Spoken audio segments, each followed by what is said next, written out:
It is Sunday, July the 6th. Welcome to Two Guys, One Cup, an AFL adjacent podcast. May I say, far lay and a big where's the cheese to Peter Russell Clark. My name is Will Anderson. And my name is Charlie Clausen. Yes, this is not a pretend podcast, much like the pretend cows that Peter Russell Clark dedicated his life to exposing across Australia. Fucking pretend cow. For those who don't remember who Peter Russell Clark was, he was the Christian Petrarca of his era. Yeah. Renaissance man, really. Like not just a celebrity chef, but also a cartoonist and one of the all-time greatest cursors. There is a YouTube clip of him, a B-roll footage of him cursing up a storm. Swearing. I assume they'll be because playing he presented this show on every network tonight. I hope so. I mean, I'm hoping not, for the low. James, can you Can you find that clip and just play like 10 seconds of Peter Russell Clark going off? Thank you. Please, firstly, do that, and then secondly, can I honestly say this? Let's petition for that to be what they play at the Logies, because the Logies are coming up. He will get an in memoriam, and can you imagine just how well that would play if it was just that tape of him? You're presenting his show and then just going, what the fuck's this called? Carrots? Ah, Jesus, fuck me. Just fuck me. Ah, dickhead, fuck. And like the best song, like that's a GWS style catchiness of a song. Come and get it with Peter Russell Clark. Like that is. Does it not make you think of like, to me, that just sums up, it's winter, you've got home from school, you've just watched the goodies. Dinner's going to be on the table soon. Let's watch a 10-minute episode of Peter Russell Clark. Well, all I'm saying, Charlie, is guess what sport is played in the winter? AFL, Footy. Australian rules football. Guess what team is coming into the competition potentially from a wintry state, Tasmania? And they'll be looking for a song.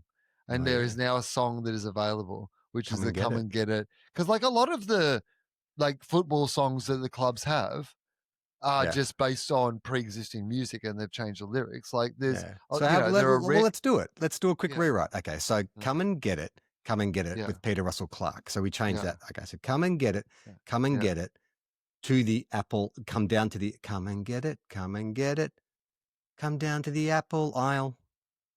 Oh, you've made it feel a bit too jolly. Okay. But like, it's got to be a football song. It's got to be a bit when more the Saints like go marching in is jaunty. Yeah. Dun, dun, dun, when the Saints. Oh, yeah, okay. All right, you're right. So actually, come and get it. Come down to the apple aisle. Our skills and our determination, it'll bring a smile. Yeah. You're right. It's a bit too nice. But let's not promise to win too much too early. Okay. I think the fact that it'll bring a smile is actually a promise that we can deliver on. So I actually, in retrospect, I really enjoy the energy that you're going with. Or if we want to go more like the culture of the club, because it's Tasmania, a bit rough and tumble. It's come and get it. Come down to the apple aisle. Our skills and determination, and fans with a 3-tooth smile. Okay, well, I don't think you can like neg your own fans in your team club song and imagine that the entire state's going to get behind you. Suddenly they're just tearing down that $1 billion stadium. It's got a wood roof. Great, we can burn it. All right, if I'm Lennon, you're McCartney. This is where you've got to come in with a verse. Oh, well, what did the original go? Come and get it. Come and get it with Peter Russell Clark. City in the country, he's a favourite. Oh, yeah, Australia's from the city to the outback. Okay. He's Australia's brightest spark. Okay. Something about a park. No, Mona After Dark. That'll be Mona After Dark. After you watch us win, go to Mona After Dark. After Dark. Come and get it with food you'll love to eat. Yeah. Come and get it. We dob goals with both feet. Oh, yeah, brilliant. We can dob goals with both feet. Yeah. With food you love to eat, come and get it. There's people you will meet. So come and get it. We'll dob it with dobbing goals with both feet. Come and get it. The premiership will, every team, every other, no, hang on, team, that's too many syllables. Teams we will beat. Every other team will beat. Yes. Yeah. And then there's a key change. Cook a shark or make a hamper, feed an eagle. something pack-a-damper. pack-a-damper or cook-a-damper. Cook-a-damper, yes. On a farm or out to sea, learn a recipe or three. Okay. I mean, I quite like the idea that we could be like dissing other teams in that. All right. What was the pack-a-damper one? Like, what's that verse again? Do that again. There's people you cook a shark or make a damper. Yeah, okay. So it's like beat a giant, like strangle a magpie. Yeah. Kill a giant, stomp a magpie. Yeah, that run over a cat, blow the head off a dog. It's like, Jesus Christ. Hang on, this is first draft. Yeah. we can tone it back. These are just ideas. Well, maybe it's sort of got to be, you've got to be like specific to the team. So it'll be like shoot a magpie, drown a docker, because that's like the opposite of what they do. Great. Shut off the power, Barry Crocker. Don't watch soccer. Just a little drive-by to the World Game. Just like, don't watch soccer. Was that line, is one of the lines, don't watch soccer? Well, they are the AFL's baby, so it makes sense. That's right. We said, we'll give you the license without the stadium, but you have to include the line, don't watch soccer in your soccer. Oh, well, I was thinking a lot about the Bulldogs today after the Western Thursday Bulldogs. night. The Western Bulldogs, because we had Terry from Blue Abroad on last week. Really great chat. Encourage everyone to go check that out. We've got our highest ever YouTube numbers. I think Terry brought that 100,000 strong Blues fan base over to our YouTube channel. So we had good numbers.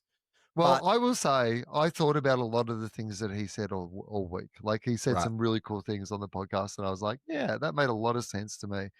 Like, one of the points that stayed with me was that the club had sort of that European background where people did, the sports they followed, it was traditional to follow them with a passion that maybe isn't ingrained. They brought that, and they brought that to the Australian game. And I thought that's so wonderful that has become part of the way that there are different supporter groups with different identities. And suddenly I had a really different perspective on, like, even just Carlton.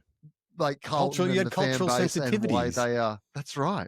It turns out when you learn about people, it takes some time to understand why they are like they are. You can understand them, Charlie. It's much harder to stereotype people, isn't it, when you realise they're all complex individuals? Oh my God, woke did kill comedy. But you pointed out something on that podcast, which is like, oh my God, like of the three of us, I'm the privileged one. And I was like, oh yeah, that is true, because I was at the gym today, I was listening to a Saints podcast, and we're all excited at the moment down at Moorabbin because we have a couple of kids who are showing really good signs. Alex Taru, the Flying Viking. Oh my God, we love a high-flying blonde at the Saints. If it's Trevor Barker or Nick Revolt or Alex Taru, there's something that seemed right about seeing a flashy blonde flying through the air, throwing their body. Tell us about this Flying Viking, because he's only come onto my radar now, like this weekend with that sort of big mark and the fact that everyone's suddenly talking about the Flying Viking. And I'm like, hang on, who's this Flying Viking, and where's he been flying? How long has he been flying for? Why is he a Viking? So he's Alex Taru, Alex spelled Alix, of Swedish descent. I believe his parents, or at least his father, was born in Sweden. Okay. Came to football kind of late-ish. I don't know if he played that game that nobody should watch, according to the Tasmanian theme song. But he was a bolter in last year's draft, so I don't think he was in calculations at the start of the year, then put together a run of form where everyone was like, oh, to the point where the talk before the draft was that North at pick 2 were potentially going to go for Taru. That was the rumor. Taru at 2. So I guess what you'd say, he's a kind of a key position defender. And he's typified by his courage and his aerial ability. Just got that kind of Jeremy Howe.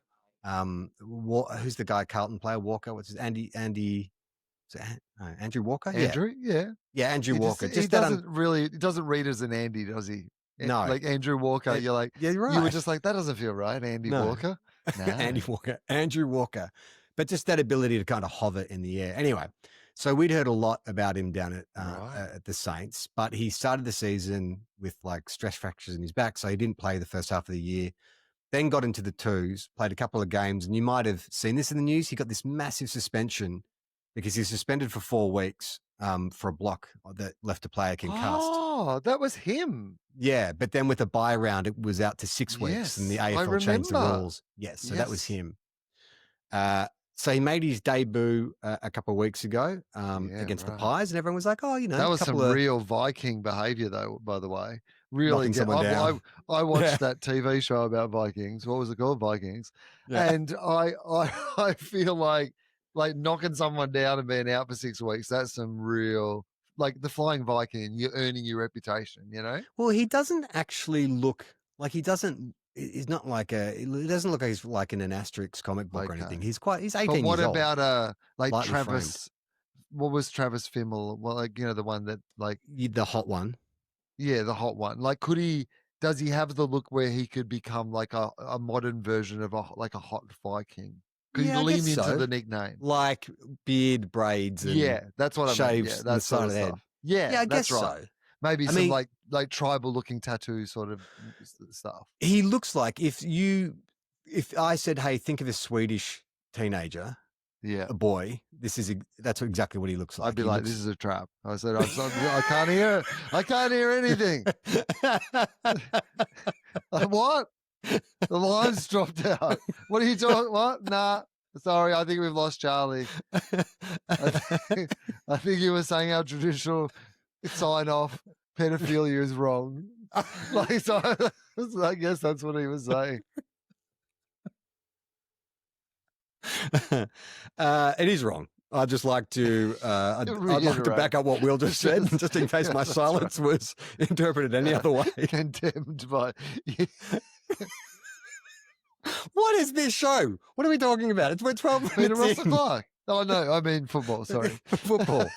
So Alex Tarry, Flying Viking. So then good debut against Collingwood, couple of nice things. And then Fremantle last week over in the West, he set or equaled the club record by doing 14 spoils in one game. But Will, it wasn't just he was spoiled, it was the manner in which he was spoiling the ball, because he would start his run where you'd say he's 30 meters from the contest. You're like, there's no way he's getting there. And then something happens in the last 10 meters. Out of nowhere. Where but he flies. Like it's like Michael, you know, that famous Michael Jordan dunk where he does from the top of the key?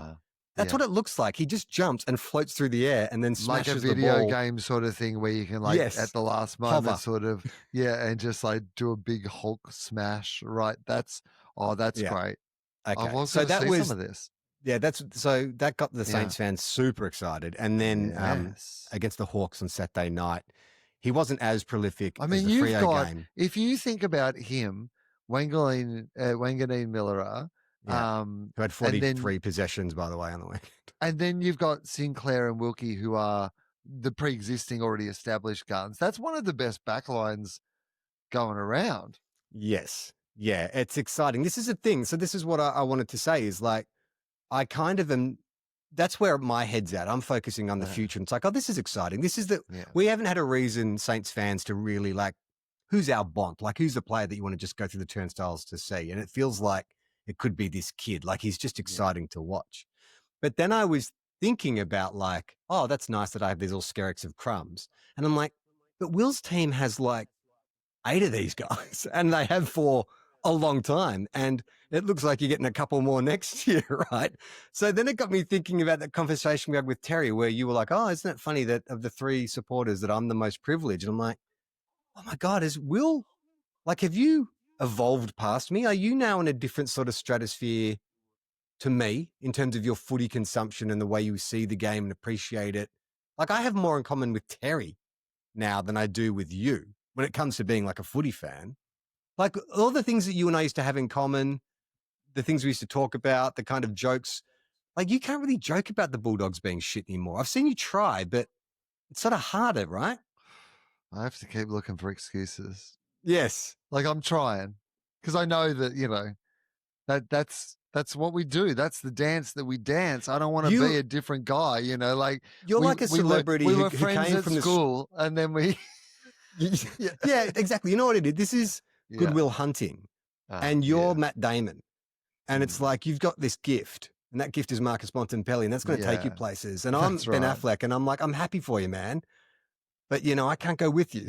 This is a journey you have to go on your own. You're going to have to live that life. I'll be angry if you don't. Yeah.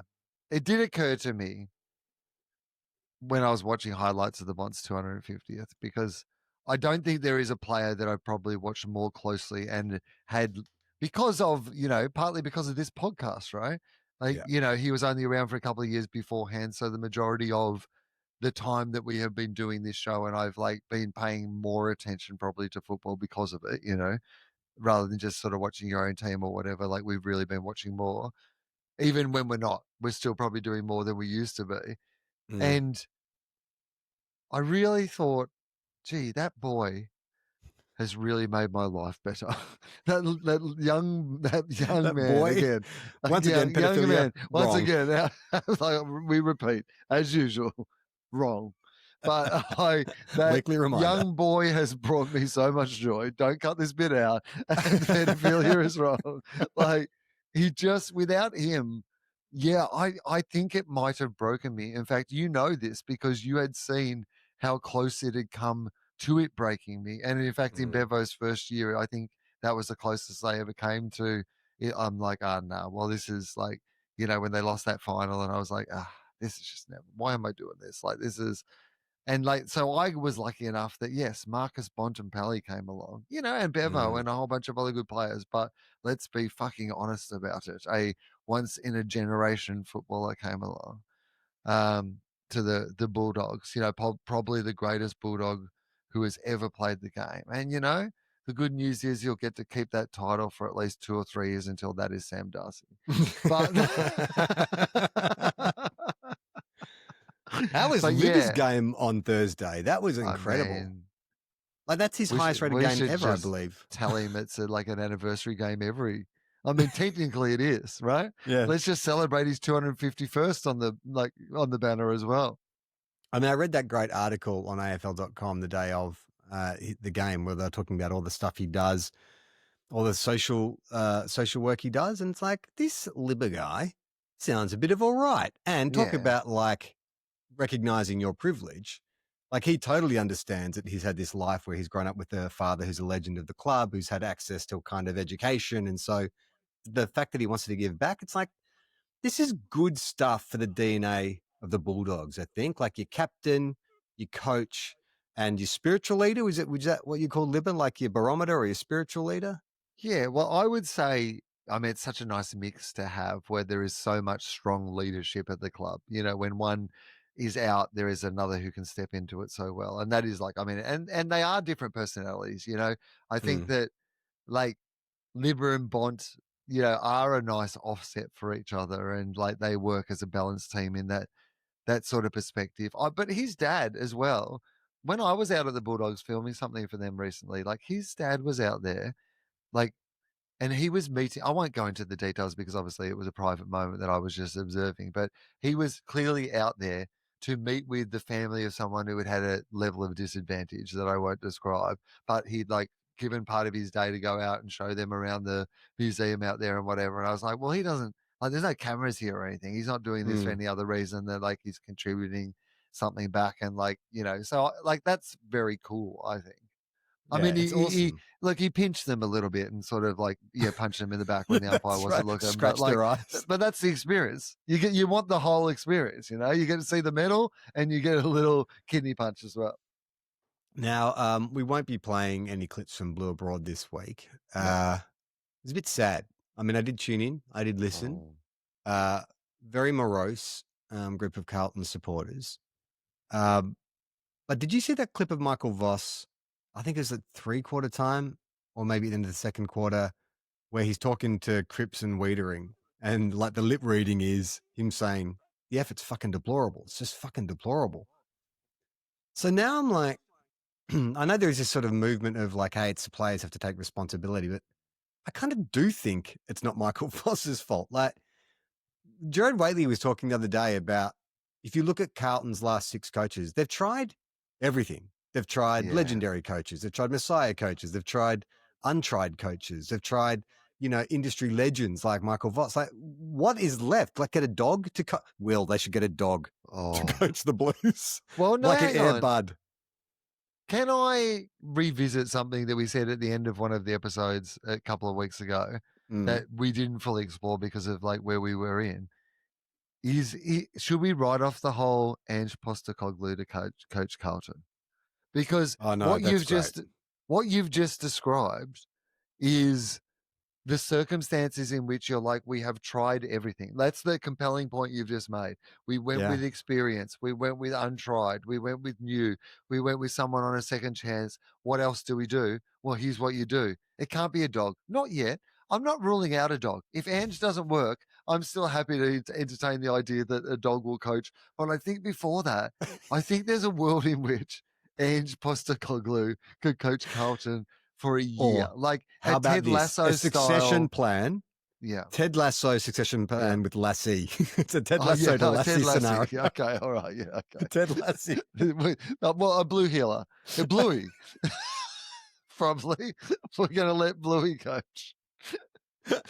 I love it. I mean, like, how hard would it be for someone from a different code to get up to speed? Like, our coaches are constantly going over to do, like, programs in other codes and stuff. But like, Ange grew up he's a knowing footy the game as well, and he's a fan. And like, so it wouldn't it's not take like him that long to get up to he wouldn't be speed. running all the drills. No. And he's like a coach who's like had nothing but success. Like, let Ange. I say, I would love to see Ange, and he's a Carlton fan, Ange for right? coach. Yep. Ange for coach of Carlton. Yeah. The Postacog Blues. How, who was it? Was it Simon Goodwin and they bought Didn't Paul Robbie Ruzic? Williams, by the way, write a song about Ange Postecoglou and also write a song about TDK? Yes, right? Like, so. Yeah, well, he just sang "Love Is in the Air," but put "The Conings" in the air. Yeah, but wasn't there like a Ange Postecoglou one as well? Is it there's something with my Ange instead or something? Like, okay. Yeah, I'm so loving I think Ange instead. Yeah, I'm loving Big Ange instead is like what he changed it to, and so I think this is our connective tissue. Okay, like we get Robbie Williams involved, right? Yeah, like we say to TDK, "Hey mate, like I know that the Saints have a big offer. Sorry, I know that like in this scenario, this is bad for St Kilda, but like I'm just going to like lay this out for as a plan for Carlton to get Ange back. We keep TDK because we say like, hey, do you want to be coached by Ange Postecoglou? Like." He's going to make it about as much sense when it comes to football as Ross Lyon will. So you're not going to lose anything either way. Stay here and just we'll roll the dice on this for a little bit. And Ange comes back, Ange ball style. Yeah. And just like, I mean, what an amazing story it would be, right? But do you do it in a way like when they bought Paul Roos to the D's to oversee Simon Goodwin, to mentor that's Simon right. Goodwin? You'd have to have like another coach underneath. Yes. No, I'm saying Michael Voss. Like bring in Ange to kind of... Because they're mates. I believe Ange and Vossi are mates because they were texting and stuff.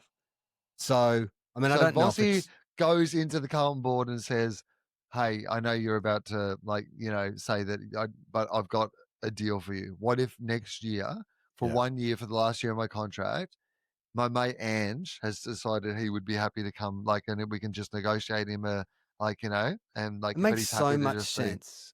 When you consider, as Terry pointed out, the European ties at the Carlton Football Club. Can you imagine? Yeah. Like if Ange Postecoglou was the coach of they'd sell 300,000 memberships. Yeah, and there'd be international members too, I imagine, as well. Like, I think it's a great idea. We should have put this to Terry. I can't believe we forgot. Then they're just what if there was something that he could do, like a tactical move or just a thing that he could teach the players to do that like soccer players are good at doing that AFL players aren't doing? Like, is there a defense, like a shuffling defense or something that he would be able to... Like a flying V. Yeah, like the flying V is basically, I guess, what I'm looking for. It's like, what is Ange's flying V that he can take from soccer? Like, could people start kicking goals as corners? Like, if someone's got the ball in the pocket, instead of like trying to kick it around the corner, they literally... kick it to the top of the square where somebody comes up and like tries to kick it in like corner style. Is there any danger that it would increase the flopping? Oh yeah, it's true. Yeah, I mean, because you get penalised now for what's it called, staging. Yeah, okay. Well, look, I'm happy to have a think about it. Swings and roundabouts. I mean, they've got to do something, right? They've got to do something. I mean, I'd like to see the AFL allow a little bit more of the coaches pacing up and down the boundary line. I know that that is frowned upon now because of interactions and etc. But like, I think that the EPL and those sort of sports tend to have. I like a bit more of just like even in the NBA, to be able to see the coach, walking up and down the side of the court strutting their stuff. Like I'd like a bit more of that. Yeah, I mean, because Michael Voss does that on occasion. Yes. Imagine Michael Voss and Ange both walking up and down the boundary up and line. down. The two of them. And Michael has to, it's like a drama exercise. Michael has to mirror everything Ange is doing. Or it's like a Red Faces act where they're like, they're connected. They've got a plank of wood on their arms and a plank of wood on their legs. And so when Ange walks, Michael walks. He's like, I will coach for another year, but I'm going to wear a contraption that means I can be operated by mirroring everything that Ange does. So learn from the best. I'll be coach, but Ange will be the one making all of the decisions. I love it. I think it's great. I know you're a fan of Sam Laylaw.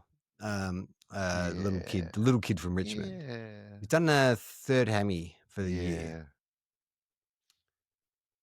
That's not good. Not great. That was that used to happen to Cyril, right? And when he started his career, he couldn't get in the park because he kept ripping hammies. Yes, and there is a way to run differently or whatever. I think there is. Right. Yeah, I don't think anybody's talking about the idea that this is like a career ending or something, but it is something that is going to take work to address. It feels like, yes. Yeah, because it would be such a shame because I remember with it's always a shame when a gun player, like, part of their career is cut down by injury. I mean, it's a shame when anybody's career is cut down by injury, but particularly those players where you're like, well, you can be anything, and we're robbed as spectators of the game from seeing them at their best. Well, Luke Ball was in that super draft with Judd and Hodge. Yes. And his first 5 years, he was a gun. Yes. But then he got, you know what the disease was? Only seemed to happen in the 2000s. Use the technical term. Use the technical term. The dreaded. The dreaded osteitis pubis, right? Osteitis pubis? Yes, the dreaded osteitis pubis. Do people still get osteitis pubis? No, it only happened for a 10-year period from 2001. This is the thing that could like turn me into Joe Rogan. He's like, there was no osteitis pubis. What were they saying? But that, like, he went from being like an explosive, pacey player, could kick long range goals, to being pretty much just like a dour inside, almost a tagger, really. And he could not kick the ball more than 40 meters. Considering like the limitations he had physically, that he was still able to have like a really successful AFL career post Premiership fucking player, injured, head of the Players Association. Yeah. Ross Lyon actually name checked him last week. He was taking advice from Luke Ball. And it's like, hang on, isn't that the Luke Ball that walked out of the club because you refused to play him in the last half of the 2009 grand final? Guess things are all cool now. I guess so. All right, fine. Well, I reckon for most of Ross's relationships, that at some stage there would have been a falling out of some kind, or some like errant comment or a moment of Ross honesty that they had to find their way back from. I'd imagine that's a pattern. I imagine it's rare that you're like, I've never had a weird interaction with Ross. Did you see the clip of Ken Hinkley at the Port game, Brisbane game, he knew the camera was on him, and so he put when you get a party mix, a sorted party mix, you get the fake teeth. And have you seen this? No. Oh, do I have to? I've got to share this with you. So Ken Hinkley puts the fake teeth in his mouth and turns, and smiles at the camera, knowing where the camera is. I love that. It's the fucking weirdest thing in last. Let me see. You vamp. I'm going to see if I can find it. Okay. Well, firstly, I mean, you've described it like in a way that I can probably understand what is going on. No, I think you need to see it. Okay. I mean, I'd love to see it. I'm not saying I need to see it, but I would love to see it. Firstly, I love this, Ken, right? This is how we make the games entertaining. Everyone's like, well, the top 9 and the bottom 9 are so far away from each other, the rest of the season's not going to be interesting in any way. Well, Fun Ken is interesting. Let's take this lead a little bit more. Let's lean into the silliness, right? Like, maybe you can get on an unlikely run and still do some damage towards the finals, but it is unlikely at best. So just have some fun on the way. Here he is. Can you imagine? Skip this ad. And no, we don't need to hear this ad. Why haven't I paid or whatever this website is, the Raw. I mean, I don't know. We're learning about Dubai right now and all the fun things you can do in the desert in Dubai. That's right. So, look, No there's one some needs water. human rights. No, that's fine. Dubai, look at that. Look, it's very shiny, Charlie. Oh, It's so and shiny. looks like it's made from AI, Dubai. It is spelt with an AI at the end. Is it Dub AI? Oh, here we go. All right. All right, here we go. Look, watching. Oh yeah, he's got you can see Get him the putting teeth the teeth. in. Oh, and then he's And then he does it. See, it's worth it, right? Yeah, no, you're right. That is He's like, doing some eyebrow work as well. Yeah, it's amazing that considering the prop is the teeth, he actually sells the bit with his eyes, right? Yeah. Like you actually are distracted from the teeth by all the eyebrow mugging that he is doing. That is some quality material, and I want to see more of it. I'd like to see a fake mustache next week. I'd like to see this escalate in the box. It's also so unexpected because he seems like such a salt of the earth, no nonsense bloke. Like my dad. But you know what a no nonsense bloke does for fun? Puts some lolly teeth in his mouth and turns to the camera and smiles with lolly teeth. That's your salt of the earth bloke sort of humor. That's right. But it's also a guy who knows he's got, 7 weeks? It's like just before you get to Christmas, the Christmas break at work, everyone just gets a bit loopy. Yeah. I'm surprised no one's done like a hot take of like, actually, it's insulting to Port Adelaide fans. He was implying that they don't have their own teeth and that's the supporter base. And like, we should say Ken Hinkley because Damien Barrett. That sounds like a Damien Barrett fucking 9 things I noticed. Dislikes. Although Kate McCarthy did say on the round so far, was like, is it a tribute to Luke Beveridge? I was like, oh, wow. It's brave. Spicy. Not even a Tony Jones comment. Yeah. What were the other games? Okay, so West Coast is it pretty one-sided? West Coast got done by the Giants, expected. Finn Callahan is a gun. Well, this was the problem, wasn't it? Like top 9 sides playing bottom 9 sides and everything basically went to what that would indicate on the ladder? Well, yeah, apart from the Sydney Freo game. Oh, yeah, Sydney Freo. That was a really good game. So Sydney Freo, I mean, look, Freo had a pretty good run, and this isn't like danger for them because I think that Sydney are well, it kind of is. Well, I think they're a much better team now, Sydney, though, right? Like, losing to Sydney is not what losing to Sydney would have been 3 weeks ago or 4 weeks ago. Like, no. But in terms of let's do a vibe check. Oh, okay. Time to do a top 8 vibe check. Well, top 10 vibe check. All right. Who's at the tippity top? Collingwood? Yeah. 10 points clear. That's pretty impressive. 2.5 games. All right. Brisbane? Number 2. Yep. Okay. Good. You're going to get mad at this and accuse me of lying. Adelaide. Are you mad at that? I mean, it seems impossible to me, but apparently that is true. Okay. It does, right? It does. Like, I'm looking at it and it doesn't make sense. So they're ahead of Geelong. Adelaide are ahead of Geelong. Geelong are in 4th place. Yeah. Okay. Just a matter of percentage between 3rd and 5th. So who's in 5th? So in 5th, Hawthorn then probably. I'd say. Okay. Yep. And we get down to the there's a log jam from 6th down to 9th. Yeah. So in there is GWS. I would think of it in terms of percentage. Who's been having some fucking smashings? Okay. Well, the Bulldogs have got a pretty good percentage. They do. That's why they're in 6th position. And who's another team that would have a good percentage? Well, I'll give you another hint. Yep, that's right. They're in 7th position. Yeah. And then rounding out the 8. GWS, which again, remember a couple of seasons ago, St Kilda stayed in the 8 the entire season. Everyone was like, what are they doing that? That's how I feel about GWS this year. I just don't feel like they're good enough, but they're just hanging in there. I saw the GWS Giants. I said hello to Jacob Gaynor, the social media manager for the GWS Giants, and I was in the lounge when they were traveling over to Western Australia. And who caught your eye? Well, here's what I will say. I was very intrigued by, so they came into the lounge, and because they're flying to Western Australia, they did not go with lounge food. It was all They went to the back corner of like the Virgin Lounge and they set up their own, like they were that doing like a pre-packaged conference where there was everyone's meals like all laid out on the table, like snacks and like waters and assigned things, and people had sandwiches and people had like pastas and like. And I've got to be honest with you, I would have liked to try all of them. They all look delicious. Oh, really? So I was like, they look good? well, yeah. I was like, this looks like nice catering. You should have like just done it. I was you like, should have just walked up and started eating and just see how long it took before someone stopped you. What's vegetarian? Which of this stuff's vegetarian?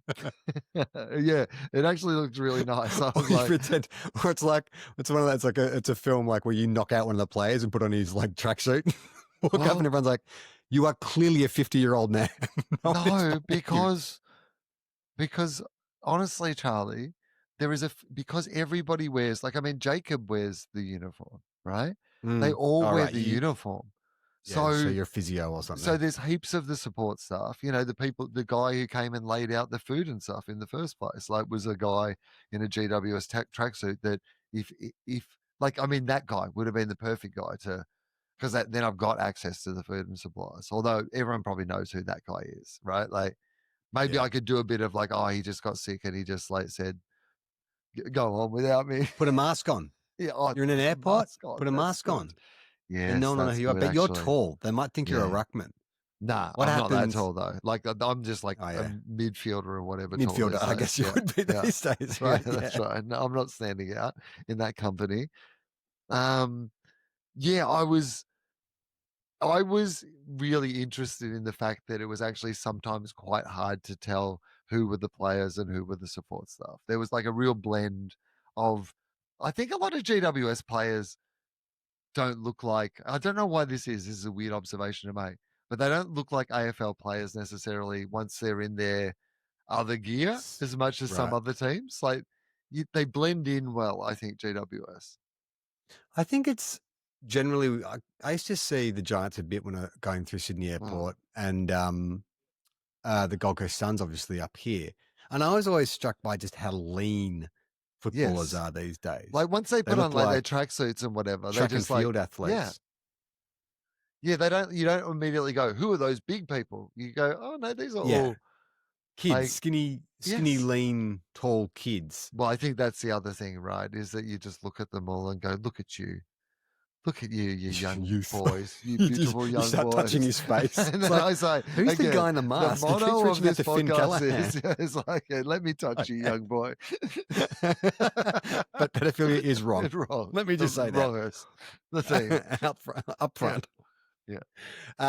So in the Saints game, there was a moment, Angus Hastie's I know he's played like 5 games. He's a rookie. He was playing in defense and he had a terrible first quarter, kept turning the ball over, cost us about 3 goals.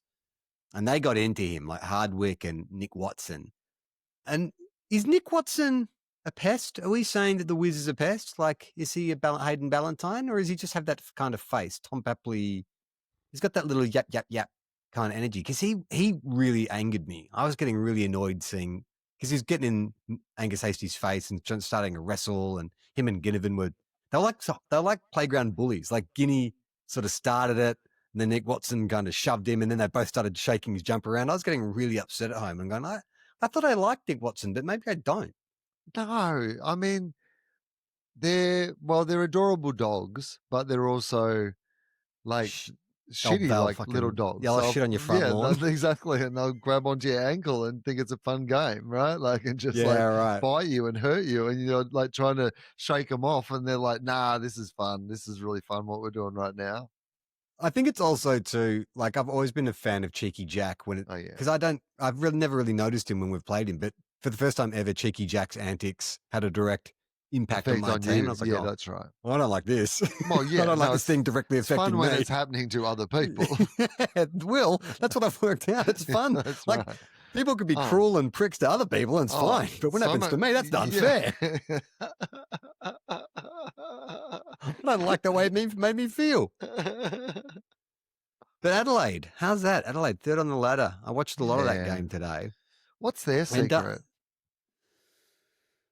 I think they've just drafted really well over the last few years, and getting in like Rankin and the dude from Melbourne, Neil Bullen, and Dawson, clearly, like they've just done really good trades, really good drafting in the last 4 or 5 years, and you have a home ground advantage. Could they win the grand final, Adelaide? Are they as good as No, like No, yeah, okay. I think they're flat track bullies. Uh-huh. I think they've been exposed a few times. I don't think they're ready. I think they could finish top 4, but I don't see them as a serious threat. I think it's Collingwood, Brisbane, and the Cats, and then I don't know, maybe Hawthorn, maybe the Bulldogs, but I don't see the Suns or the Giants or the Crows being a serious threat. If you make it, you can win it.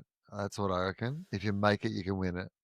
I think it feels to me like Collingwood are way out in front of everybody else at the moment, particularly because then they bring back in Tom Mitchell and he just like slots in as if he hadn't not played for fucking 2 years. And like they have annoying. like I thought he was a podcast. I thought he was a full-time podcaster because that's all I see of him. They have a 30 He's like in a podcast studio bench that like you can't imagine what injury they would need to get that they could not replace or have somebody shuffle into the position. Like, I mean, they literally haven't even used Jordan De Goey. So it's like, it's hard to make an argument that Collingwood aren't by far and away the team to beat. However, I think any of the other teams, if they got on a bit of a run, have various weapons that if it all just like worked at the same time, like, I mean, you have to have a lot of luck and you have to get it all to work at the same time a lot of times. But could those teams, like, could there just be a team that on the day, like, beats Collingwood? Yes. I think so. Yes, of course.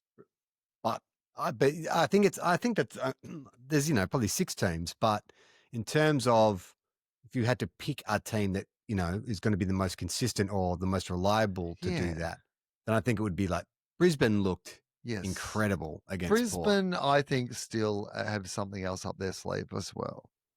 Yeah, what is that? I don't know, just more of what, like, I still feel like there is an element of like, we are, we've done this now and we know what to do and we're like just holding something slightly back up our sleeve.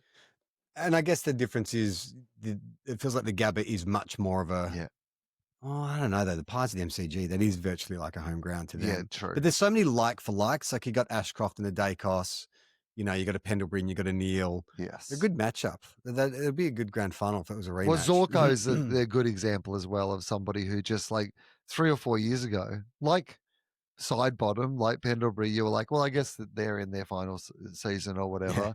And now you're like, oh, no, you might be in the All-Australian team. I feel like that's happening more and more, that I'll see players are like, oh, that guy's like 34 years old and still playing really good football. Whereas in my mind, you get to 30 and that's the end of your career. And I love it because, I mean, obviously, if I could get like 5 more years of Bont, 6 more years of Bont, I'd be like, that would be awesome. And he could be a Pendlebury type, couldn't he? Right. Yes. Imagine that. Because he's a perfect professional. Yes. Wouldn't that be good? Just like, let's sign Bont to a 7-year contract. I don't care. Let's roll the dice on it. What is he on? Do you know? It's like 1.2, 1.3. I mean, he was one of the highest players in the game, but I don't think he was like the highest or anything like that. I mean, Tom De Koning could very well be the highest paid player in the AFL next year. Yeah. And judging from what Terry and his mates were saying on Friday night, like they don't even think he's worth 1 million. They don't want to keep him for 1 million. It feels like whatever's going on is affecting him now. Or like, I mean, also Carlton are not going well, so that doesn't help. But yeah. I mean, I don't know. I feel a bit funny about him, especially as now Nas is playing. He was insane last night against the Hawks. Like he had 43 possessions, 33 were kicks. A lot of them were kind of like, dump kicks or whatever. But 1,000 meters gained. Like I just don't. St Kilda fans aren't used to seeing a player like this. Like a kilometer a game breaker. Gained. Like, yes. Yeah. Like it was just a case of, like in some ways it's so predictable. It's like, give the ball to Nas, but they can't defend him. Yeah. It's a bit like a Bont thing as well, right? Like you can send someone to him, but he does all these things really, really well. And so you got to have someone who can keep up with him, who can outmark him, is strong enough to hold him in a tackle. And Nas is similar. He's just got this kind of explosive pace and this laser.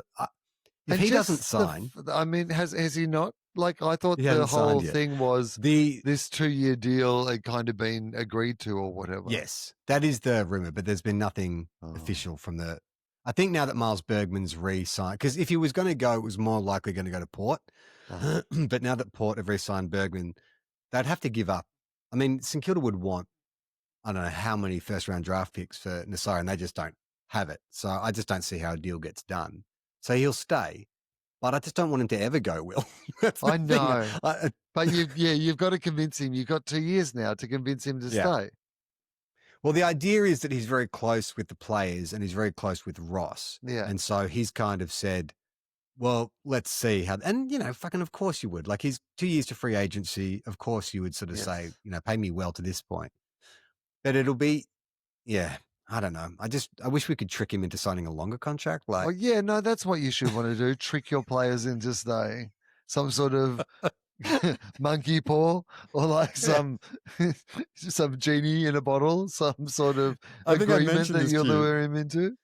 There was some video online that some fan had gone to training and he was at the fence signing autographs and someone handed him an 8-year contract to sign. It's like, can't we do something like that? It'd be great if that was legally binding too, even if he had done it. And they're like, but it wasn't for St Kilda. It was for like the Bo Morris Panthers. Yeah, mate, you signed it. It's right here, mate. You agree. The Wanganeen Malera had 100 possessions against the under 16s in Bo Morris. Yeah, it would be great, actually, if he just decided, I want to go and play country footy because I like actually getting it 150 times a week.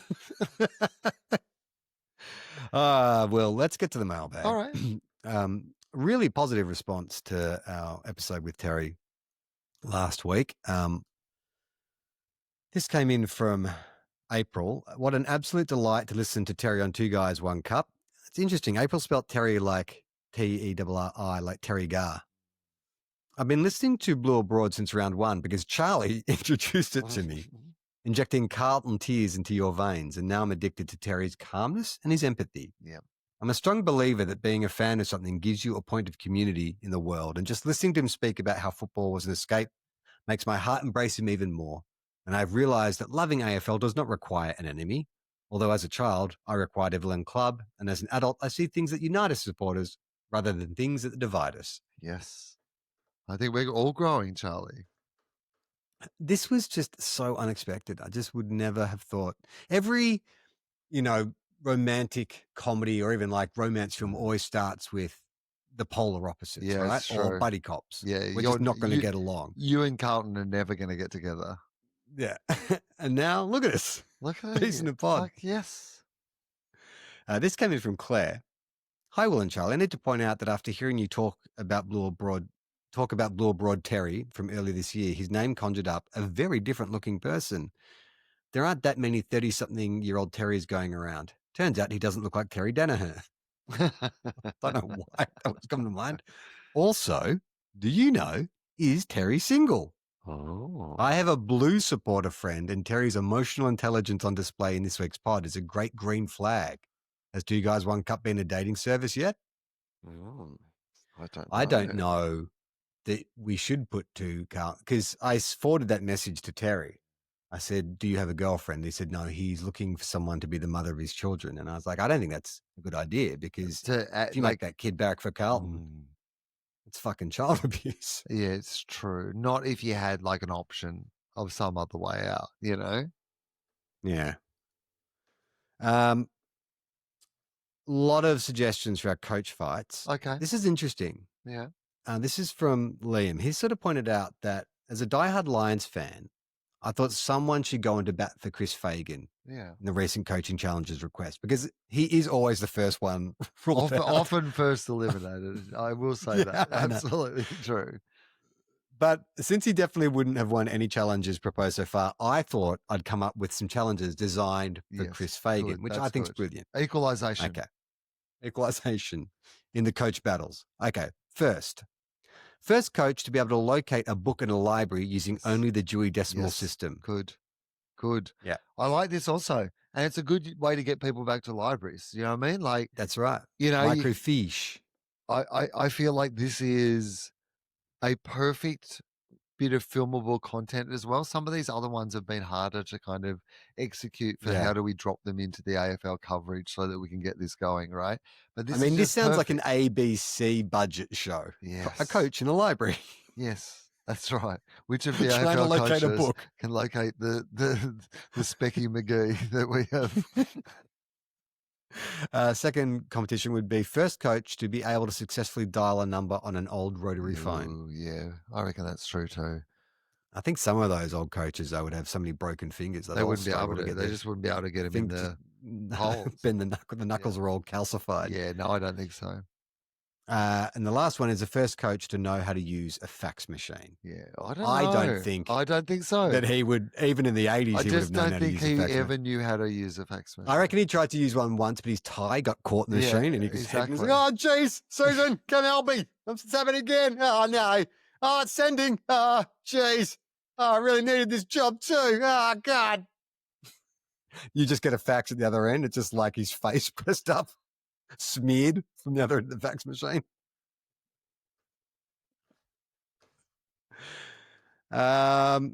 We've got time for one more coach contest. I think we do. Why not? I think so. This is from Elise. Oh no, we did her last week. She was the board game one. Sorry, I fucking cleared my old emails out. What a scumbag. This is from Pip. Hey guys, I like that you've tried to level the playing field in the Coaches Challenge more recently. Fag celebrated his birthday during the week, and I want to nominate something which, like Premiership Trophy, he can win, which is a digital detox. Oh. Yes. Other contenders I considered included reading a map for directions, reversing a car with no reversing camera. No, he couldn't do that either. Do you think he can turn his neck? No. Well, he could turn it better than a few of the other coaches. Like some of them, like their necks aren't made Bevo would never be able to. He's never turned his neck. Never once. I don't think the only way that Bevo can look left or right is to turn his entire torso. Like he cannot. Like Michael Keaton in the first Batman film. That's right. Like his neck is not for turning. It is welded on straight. This is directed at you, Will. Can you tone down the fagism? Remember, you are closer in age to fags than you are to a vast majority of AFL players. I don't remember you specifically going harder on Chris Fagan than me. Look, I think it's funny. So, no. No. It's our running joke. As long as we've been doing this show, we've been making jokes about Chris We're Fagan. just like, yes, and also I am. And would be equally hopeless in all these situations. Hence, I feel absolutely qualified to make these jokes. I of all people, a person employed by the ABC, Charlie, the official entertainers of the elderly. I of all people have earned the right with my contribution. We love rules changes and suggestions of rule changes. This is from Julie. No, I've read this before. Fucking hell, Will. I'm so sorry. This is the old mailbag. That's all right. That was the thing about why is a win worth 4 points. Did I read that out? Or am I going crazy? No, Am I turning into Chris Fagan? No, we've done why is a win worth 4 points. Okay. All right. This is the last one. This is from Barney. All right. Hey, lads. I have an exclusive that you may be interested in. About 7 years ago, a co-worker told me he grew up next door to the Dacos family and recalls Peter Dacos being bitten by a snake in his driveway. I've told everyone I know about this and have said every time he's shown on TV, well, he looks well considering what he's been through. Anyway, could we look into this further? So, like, that would be a baffling comment. Like, intriguing. If I was sitting watching the footy with you and you saw Peter Dacos and just said, he looks well considering what he's been through, I would... You know what you're talking about. The only thing is it Peter Dacos or Peter Snakos? That's oh my God, that is so good.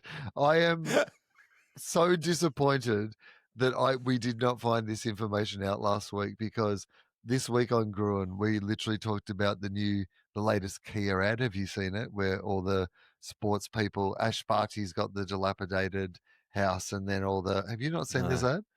No. Anyway, so do you know the Kia ads, the Kia Tasman ads? Like, it's been all those famous sports people in the bar, and I think so. Okay. Yes. Buddy Franklin was in one. Yeah, that that's right. No. So, yes, Yeah. that's exactly what we're talking about.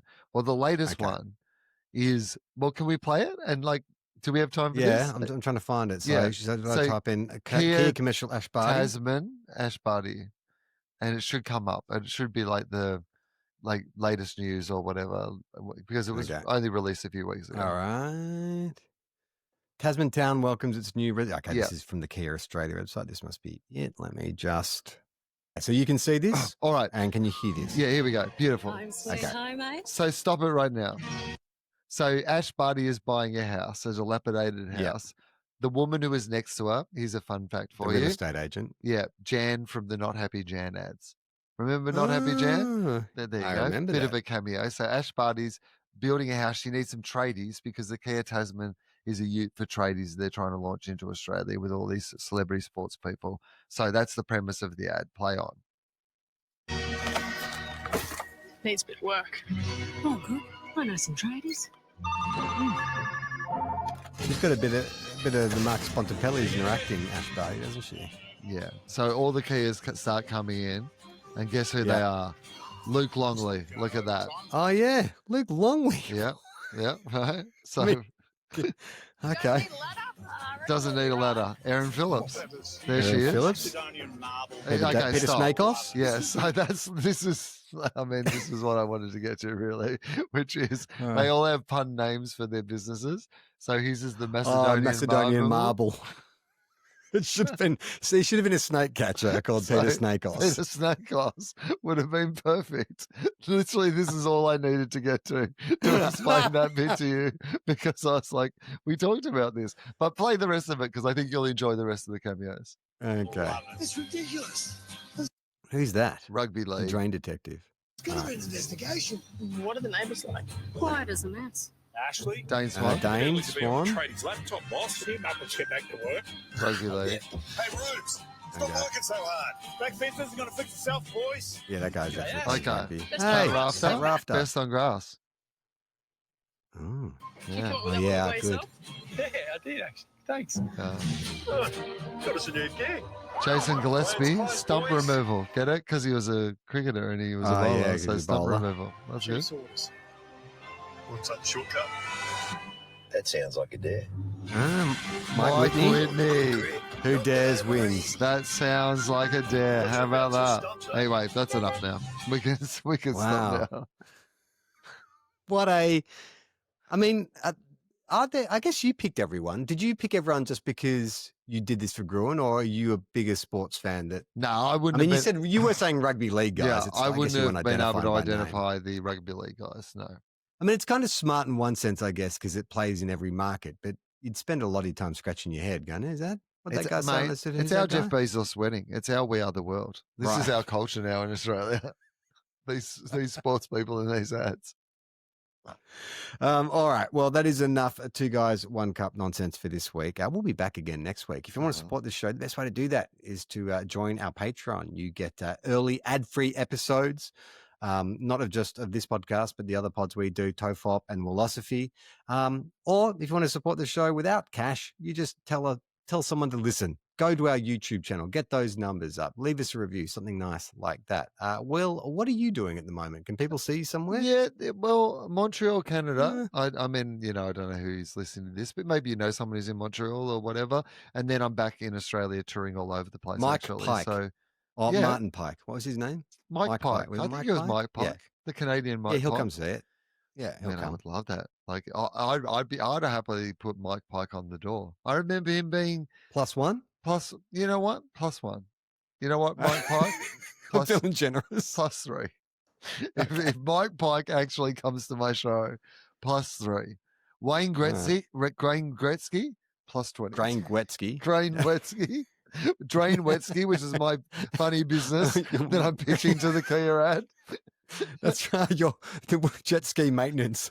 Oh, we Drain didn't play it, but I actually have to mention this because you'll love this. At the end of that ad, they get another guy on the phone, and it's Rafael Nadal, and he says, "Is it a cashy? Do you think?" Oh yeah. Let me pose you the question: Does Rafael Nadal know what a cashier is, or did they just say to Rafael Nadal, just say this line? It's okay, everybody will get it. I'm looking at this. I'm looking at it, and I think it might as well just be AI. Like it's not. It's him on someone's phone. Yes. It's probably AI. I imagine. He said, "Can I phone it in?" He was like, "Yes, like you can literally phone it in." Literally. Yeah. All right, that is it, guys. One cup. We'll be back next week. Play on, not 15. Ball. Little 40-loving dickheads, dreaming about a Premiership Cup. We love our clubs, but they never win. 2 flags in 100 years. That shit house. If you think we'll be insightful, clever, or just well researched, we're here to say that's not the case. We'll just go out and wing it. We are 2 guys, 1 cup.